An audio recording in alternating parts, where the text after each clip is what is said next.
We practice situational football every day. Sometimes I know you guys are like, "Oh, these guys know what they're doing." I know you do it on Fridays. Yeah. I'm pretty confident about it. Hey, so situational football. So here it's a minute and 23 seconds. Obviously, we're up here by a touchdown.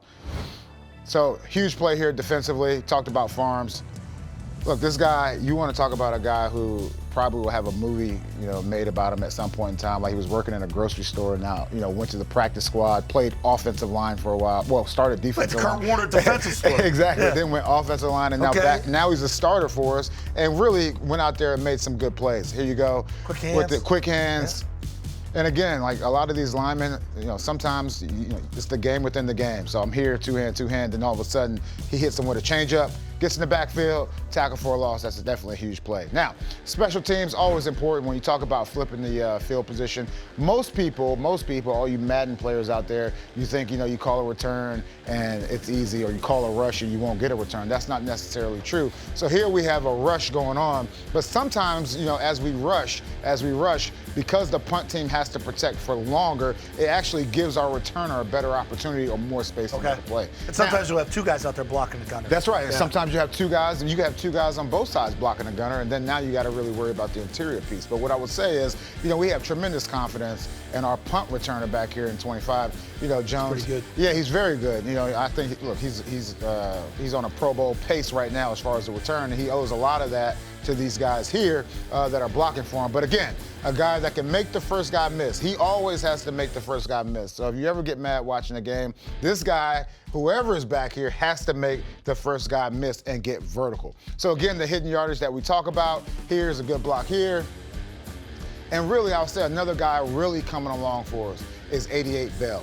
He's coming along for us offensively, and really rookie on the special team side of it, really coming along. So here he loses his block, but watch as he continues to go down the field. Watch the effort, and as he tracks this guy, and this doesn't show up on the stat sheet, but it's a huge play. So he's here, and he blocks this guy to really get it going. Right? So if that doesn't happen, fast forward here, like you're down here on the 23, you're probably running draw, screen, and then we're going in at halftime. That's right. Yeah. But now, because we are in better field position, here we go. Let's push it. Yep, let's push it. Let's go for it. So now we're sitting here at 16 seconds. All right, 16 seconds, no timeouts. No timeouts is the key. That's right, and it's very hard to execute something like this, and it takes not only the offense knowing the situation, but really the entire team knowing the situation, especially when you don't have timeouts. So push this one to the limit. Hey, great protection. It always starts with the protection. Good route here on the end cut. All right, good route here on the end cut. Good hands. Get down. Now, one of the coaching points for this guy, especially in these critical situations. It's Kayshon Boutte here. It's Kayshon Boutte.